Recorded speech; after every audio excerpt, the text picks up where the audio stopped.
내 사업을 하고 싶다는 간절한 소망의 날개를 달아주는 청년 창업 런웨이, 저는 현병수입니다. 네, 여러분, 우리는 왜 도전을 두려워할까요? 혹시 낯선 세계에 대한 막연한 편견 때문은 아닐까요? 여기 더 높이, 더 멀리 날아오르기 위해서 아무도 가지 않는 길을 선택한 한 청년이 있습니다. 세상의 불편한 진실에서 시작된 이야기, 그 파란만장한 여정 속으로 함께 떠나보시죠.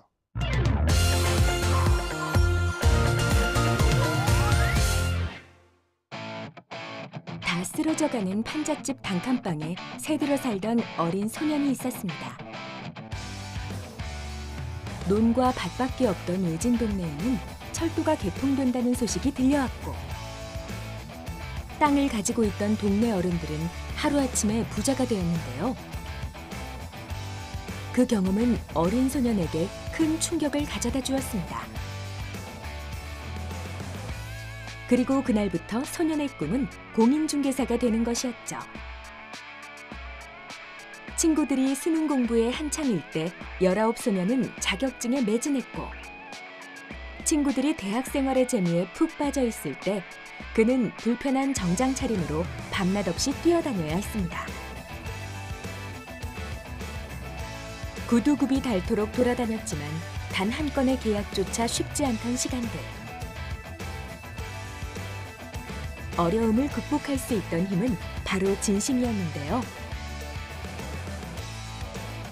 SNS 속에 고스란히 담아낸 진솔한 이야기들. 그렇게 꿈을 이룬 청년은 두 번째 도전을 시작합니다.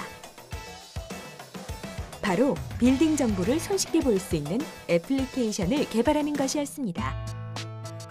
뜨거운 태양 아래 천여 개의 빌딩을 뛰어다니며 만들어낸 작은 기적. 불신으로 무너진 부동산 시장에 신뢰의 탑을 쌓다. 불투명한 빌딩 투자 시장을 투명하게 바꿔낸 이야기 속으로 여러분을 초대합니다. 편견을 깨고 세상으로 나온 이야기가 지금 시작됩니다.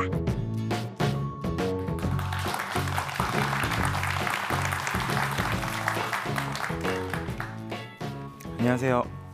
저는 최연소 빌딩 컨설턴트이자 빌딩 실거래가 조회 앱을 운영하고 있는 빌사나 김윤수 대표라고 합니다. 반갑습니다. 저는 편견을 깨면 더 넓은 세상이 보인다라는 주제로 강연을 시작하도록 하겠습니다. 시작하기 전에 여러분들이 저를 보셨을 때 성공한 CEO 아니면 뭐 엘리트 과정을 걷는 CEO라고 생각하실 수 있는데, 저는 사실 지금 학력은 고졸이고요. 그리고 끼니를 거르기 힘든 아주 어려운 시절을 보냈습니다. 제가 이런 어려운 시절을 보내는 데 있어서 많은 사람들의 편견이 있었는데, 제가 젊은 나이에도 불구하고 이런 편견을 깬 그런 스토리를 지금부터 이야기하도록 하겠습니다. 저희 집이 굉장히 가난했습니다. 저희 집이 300만 원짜리 단칸방에서 가족 4명이서 살았는데, 거기서 이제 KTX 광명역이 들어온다는 얘기를 듣고 주변에 땅값들이 굉장히 많이 올랐습니다. 근데 저희는 아무래도 새를 살고 있다 보니까 뭐 보상금을 얼마 받지 못하고 쫓겨나다시피 쫓겨났습니다. 그래서 이른 나이에 부동산을 해야겠다라는 생각을 하게 되었고요. 당시 제가 학창 시절 때 반에서 이제 매일같이 공부를 못하던 학생이었는데, 주변 사람들한테 제가 이제 공인중개사 자격증을 취득하겠다 이런 식으로 많이 얘기를 했는데, 주변 사람들은 이제 저를 보고 어떻게 너가 이제 공부도 못하는데 부동산 자격증을 딸 수 있냐, 뭐 이런 식으로 편견을 많이 가지고 반대를 많이 했습니다. 근데 저는 그런 편견을 깨고 뭐 평일 주말 가릴 거 없이 열심히 공부를 했고 19살이란 이른 나이에 공인중개사 자격증을 취득하게 되었습니다. 자격증을 취득하자마자 군대를 입대했습니다. 군대 입대하고 군대 전역할 때쯤에 아버지가 갑자기 저를 부르시더니 내가 암에 걸린 것 같다. 그래서 제가 그 휴가 나와 있는 동안 10군데가 넘는 부동산 회사의 면접을 봤습니다. 근데 어느 날 부동산 면접을 보러 가는데 강남구 테헤란로에 우뚝 서 있는 빌딩을 보고 과연 이 빌딩의 건물주분이 뭐 하는 분이실까 궁금한 나머지, 그리고 또 이제 젊은 나이에 빌딩을 한번 중개해 봐야겠다는 생각으로 빌딩만 전문적으로 하는 회사에 입사를 하였습니다. 처음에 입사했을 때 제가 나이가 그때 21살이었습니다. 21살이고, 그리고 이제 제가 성격이 많이 소심해서 주변 사람들이 과연 너가 이제 빌딩 중개를 할 수 있겠냐, 그런 식으로 좀 편견을 많이 가졌는데, 그런 걸 좀 더 깨기 위해서 더 열심히 남들보다 더 열심히 많이 노력을 했습니다. 그래서 24살이라는 나이에 최연소 팀장이 됐고요. 그리고 그 나이에 맞지 않는 억대 연봉자가 됐습니다. 그렇게 억대 연봉을 받으면서 남 부럽지 않게 생활을 하고 있는데, 근데 저는 제가 하고 싶은 일을 마음껏 하고 싶었습니다. 근데 회사라는 곳에 소속돼 있다 보니까 많은 제한들이 되게 많았는데, 저는 그냥 그런 억대 연봉이랑 그런 편안한 회사 생활을 버리고서 창업을 결심하게 됐습니다. 제가 창업을 하려는 분야는 빌딩 실거래가를 볼 수 있는 것으로, 아파트 같은 경우에는 보통 시세를 파악할 수 있지만 빌딩 같은 경우에는 인근 시세를 파악하기가 어렵습니다. 그래서 빌딩 실거래가를 볼 수 있는 앱을 만들게 되었고요. 그리고 처음 시작했을 때 사무실 임대료 낼 돈이 없어서 주택에서 월세 70만 원을 내고 주택 겸 사무실로 같이 썼습니다.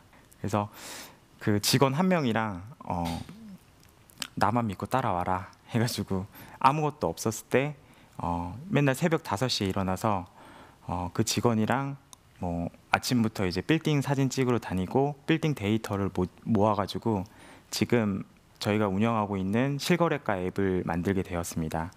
전에 같은 경우에는 이런 정보 같은 거를 좀 숨겨야지 사람들이 찾아왔지만, 좀 이제 시대가 변하면서 정보를 더 공유해야지만 사람들이 몰려오는 시대로 더 변하기 때문에, 저는 앞으로도 이 앱을 가지고 더 정보를 오픈하고 사람들한테 더 공유할 예정입니다. 처음에는 그 실거래가 앱이 과연 될 수 있을까? 과연 빌딩 거래하는 사람들이 이 앱을 보고 연락이 올까 의심이 많았는데, 앱을 출시하자마자 폭발적인 반응을 얻게 되었고요. 그리고 지금 현재는 그 앱으로 최근 빌딩 거래도 많이 성사를 했습니다. 이제 사무실도 원래 이제 주택에서 시작했다가 조금 커져가지고 이제 15평짜리 사무실, 그리고 현재는 35평짜리 가로수길의 사무실을 얻어서 지금 운영하고 있습니다.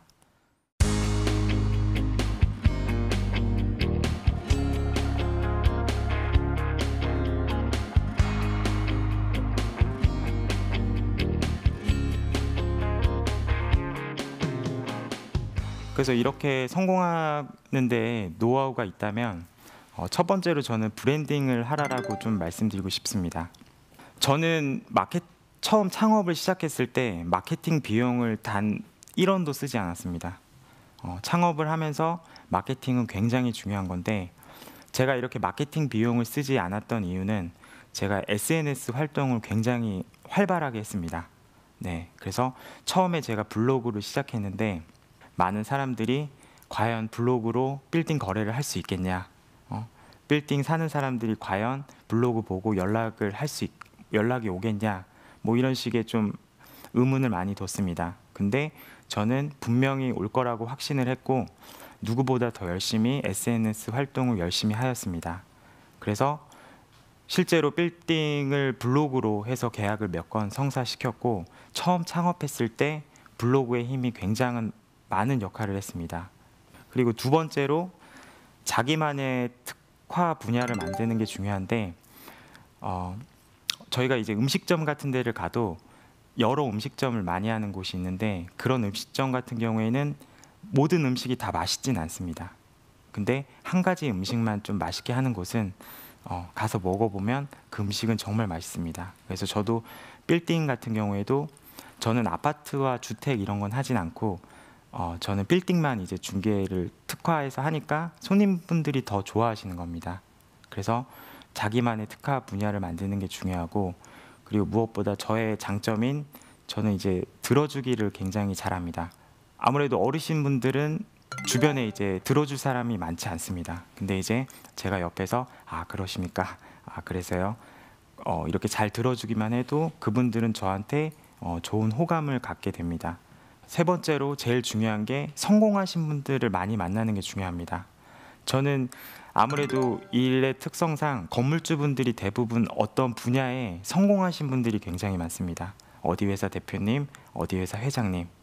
예, 그래서 저도 그런 분들을 만나게 되면 다 성공한 이유가 있습니다. 아무렇지 않게 성공하신 분들은 제가 봤을 때 단 한 명도 없습니다. 그래서 그분들을 만나면 굉장히 좋은 영감을 많이 얻습니다. 그래서 그분들을 따라하기도 하고 실제로 지금 그 영업을 하면서도 그분들의 많은 영감을 받고 더 따라하려고 많이 노력을 하고 있습니다. 그리고 마지막으로 창업하시는 분들에게 해주고 싶은 말은 뭐냐면 자기만의 편견을 가지고 있으면 안 됩니다. 자기만의 기준을 정해서는 안 되고 남들이 안 된다고 하는 거를 더 깨려고 해야 됩니다.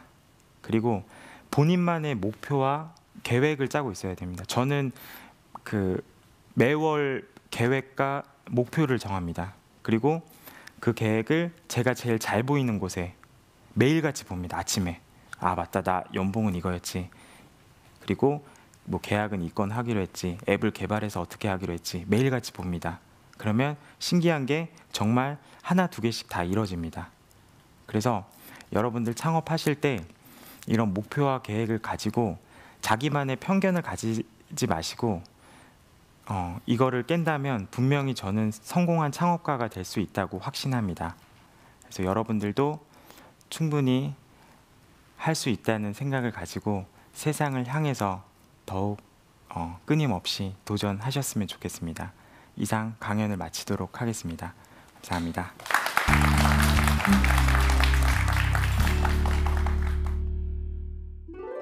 세상의 편견과 맞서는 방법. 자신을 브랜딩하라. 나만의 특화 분야를 만들어라. 상대방의 이야기에 귀를 기울여라. 성공한 사람들에게서 영감을 얻어라. 네, 강연 잘 들었습니다. 네. 네, 실례지만 저기 나이를 좀 한번 여쭤봐도 될까요? 올해 나이가 어떻게 되시나요? 네, 저는 27살입니다. 27살. 네. 그럼 이제 19살에 공인중개사가 되셨고 네. 21살부터 이제 빌딩을 중개를 하는 일을 네. 본격적으로 하신 거고. 네. 예, 그러면 이제 그 빌딩을 이제 거래를 해요. 네. 큰 돈을 거래를 하는 어떤 고객의 입장에서는 네. 군대 이제 막 갔다 온 21살의 어떤 공인중개사분에게 네. 거래를 하기가 네. 조금은 네. 이렇게 좀 뭐 편견입니다. 편견. 네. 첫 거래는 어땠는지.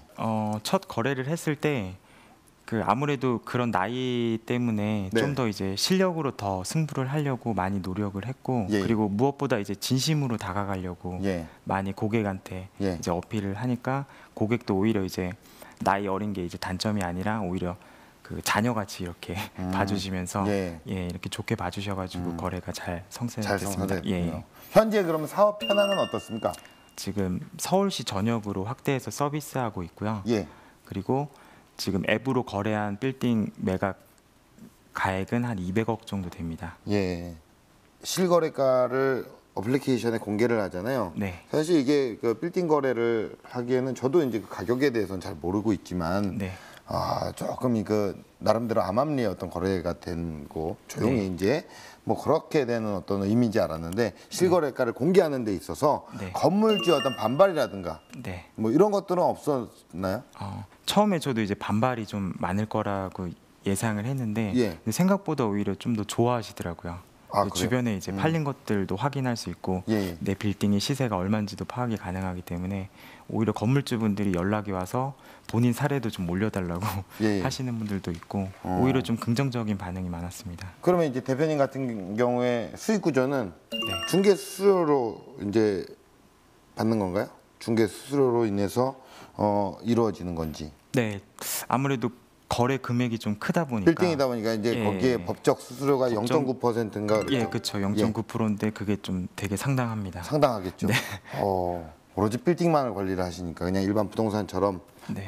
뭐 이렇게 전세, 월세, 막 이렇게 집도 하고 상가도 하고 이런 게 아니라 네. 오로지 빌딩만이 어떤 차별화된 어떤 그런 거니까. 네, 그렇죠. 그리고 이제 별도로 제가 이제 강연 사업까지도 하는데, 네, 그것도 이제 수강생을 모집하는데 그 SNS 가지고 이제 수강생이 되게 빨리 모집이 됩니다. 그래서 아, 그러세요? 예, 그래서 그것도 별도의 수입이 발생해가지고 자, 그러면 뭐 건물을 거래를 하시면서 네. 빌딩을 거래를 하셨을 때 어떤 에피소드 같은 거 기억에 남는 에피소드 이런 거 있었나요? 빌딩 거래할 때 그 제가 이제 고객분이 처음에 갔을 때 저를 신뢰하질 않았어요. 네. 처음에 가서 너 나이 너무 어리고 너 말고 부동산 많다 네. 뭐 이런 식으로 예. 좀 이렇게 거부 반응을 하시다가 네. 제가 매일같이 찾아가니까 이제 되게 성실하게 보신 거예요. 네네. 그래서 다음에 이제 우리 와이프랑 한번 식사를 같이 하자 해가지고 식사 자리에 갔는데 그 사모님이 저를 되게 좋아하시는 거예요. 너 되게 아들 같다고. 예. 그래서 꼭 이제 저한테 사자고 이렇게 얘기를 하시면서 그 몇십억짜리를 건물을 안 보고 샀어요. 예, 안 보고. 예. 아니 어디를 매일 찾아갔습니까? 매일 그분이 호텔에 계셨는데 호텔에요? 예. 호텔에 일하시는 분이세요? 거기서 뭐 운동도 하시고 식사도 하시고 뭐 매번 그러셨는데 제가 한 뭐 10번을 넘게 찾아갔었거든요. 예. 근데 이제 저한테 신뢰를 하시고 그 몇십억짜리 이제 안 보고 안 보고. 예, 제 말만 믿고 샀습니다. 오로지 신뢰 하나만으로. 예. 그래서 거기서 느꼈던 게 뭐냐면 아무리 물건이 좋아도 네. 신뢰가 없으면 이제 거래가 힘들구나라는 걸 좀 많이 그렇죠. 느꼈어요. 예. 네. 그래서 고객을 만날 때 좀 더 신뢰를 주려고 많이 네. 노력을 하고 있습니다. 신뢰가 가장 중요하죠. 네. 그리고 마케팅 비용이 전혀 없이 네. 오로지 그 스스로 SNS를 통해서 또 많이 또 주목을 받고 있다고. 네. 그리고 이제 또 그렇게 브랜딩을 하셨는데 혹시 브랜딩을 하는 과정에서 네. 또 우리 또 그 뭐 창업을 하거나 이런 분들이 좀 주의해야 될 점 어떤 점이 있습니까? 일단은 너무 상업적으로 이용을 하면 안 됩니다. 네. 제가 처음에 시작했을 때 보통 부동산 뭐 SNS 같은 경우에는 매물 광고밖에 안 합니다. 근데 저의 이제 뭐 블로그나 이런 거 들어오시면 매물은 단 한 개도 안 올려놨어요. 예, 매물이 아니라 그냥 이제 고객이 도움이 될 만한 그런 정보들을 많이 올립니다. 그러면 고객들이 굳이 매물을 안 올려도 이런 정보들 가지고 입소문이 나기 시작하면서 고객분들이 많이 찾아오게 됩니다. 저 같은 사람들도 사실 네. 뭐 어떤 누구도 서민들도 빌딩을 살 수 있을까요? 제 고객분 중에 전세금 가지고 사신 분이 있어요. 전세금이 많이 올랐잖아요. 지금 오를 만큼 올라서 네, 근데 그게 전세금이 한 3억이 안 됐습니다. 3억이 안 되는데 네, 빌딩을 상당히 안 샀다고? 되는데 홍대에 건물을 사셨어요. 홍대 빌딩을요? 네. 3억이 안 되는데요? 네, 다가구 주택 사가지고 대출을 엄청 받았나 보. 아니요, 대출은 한 대출- 2억 정도. 2억 그럼 5억에. 예, 5억에 사가지고 예. 1층에는 카페 쓰고 예. 2층에는 본인 작업실 쓰고 나머지는 이제 거주하셔가지고. 왜 이렇게 싸게 나왔어요? 뭐 불났나요? 아니요, 다가구 네? 왜 이렇게 싸게 나왔어요? 다가구 주택을 사가지고 리모델링 하셨어요. 아 리모델링을 일단 예. 그런 걸 사서. 네. 어. 그래서 지금 시세는 뭐 거의 10억이 넘게 예. 되는데 예, 그렇게 투자도 많이 하십니다. 아 그래요. 네. 그럼 이제 일반적으로 굉장히 고가인데 어떤 거를 이렇게 빌딩을 산다. 네. 그 정도는 우리가 또 미래를 보면은 그 정도 뭐 전세 값이니까 네. 빌딩을 살 때 어떤 점에 우리가 또 주의를 해야 될까요? 일단 무리하게 대출을 받으시면 안 되고 네. 본인 성향이랑 상황에 맞게 투자를 하셔야 됩니다. 네. 본인 상황도 안 되는데 막 이렇게 대출을 뭐 50%, 70%, 80%막 이렇게 받으셔서 투자를 할 경우에는 굉장히 위험한 상황이 벌어지거든요. 그래서 본인 상황에 맞게 좀 이렇게 그 발품을 팔면서 네. 충분히 이제 알아보고 성향이랑 파악해서 매입을 해야 됩니다. 우리 대표님 같은 경우에는 네. 27살의 나이입니다. 네. 지금 건물주십니까? 아니요, 이제 그 내년에 이제 사옥을 살려고 계획 중인데. 사옥을 네. 내년에. 네. 그래서 지금 열심히 하고 있습니다. 예. 네, 그래서 매일 자기 전에 이제 상상을 합니다. 네네네. 제가 사옥을 사는 상상을 하는데 예. 지금 비록 뭐 이렇게 좀 멀다고 느껴지지만 분명 아니 안 멀죠. 내년이면 안 멀죠. 네. 예. 네. 그래서 그 건물주분들 제가 많이 만나봤는데 예. 본인도 처음에 이렇게 건물주가 될 수 있다라고 생각하신 분들이 없어요.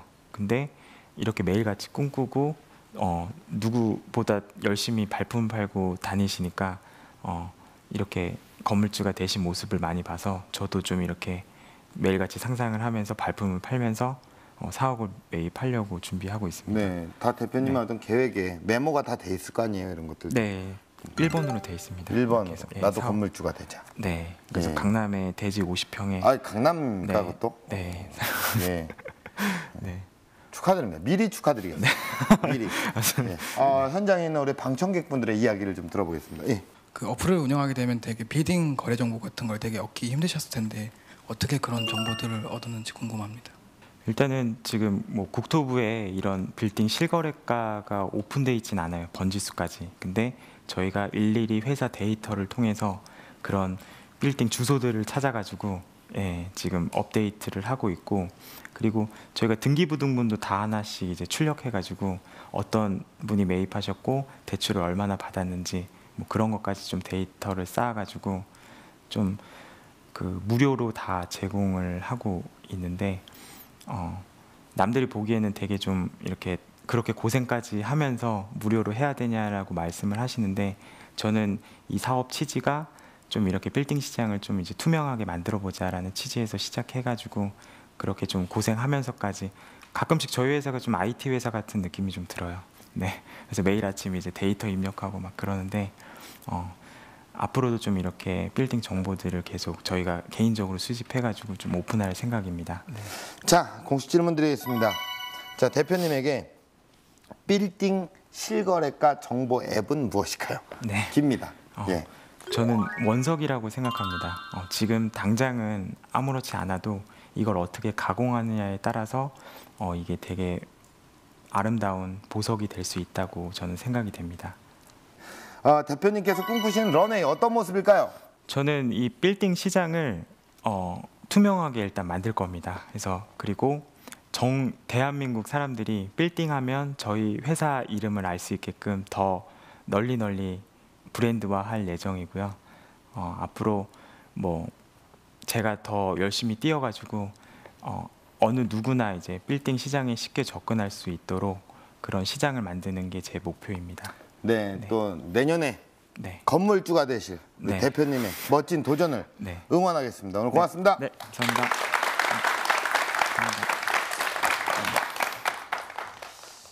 네, 여전히 우리는 무수히 많은 편견의 벽 속에 갇혀 있습니다. 아무리 부딪혀도 깨지지 않는 장벽들이 수없이 여러분들을 옥죄고 짓누르고 좌절하게 만들 겁니다. 하지만 절대 겁먹지 마십시오. 부딪히는 순간 이미 균열은 시작됐으니까요. 청년 창업 런웨이였습니다. 고맙습니다.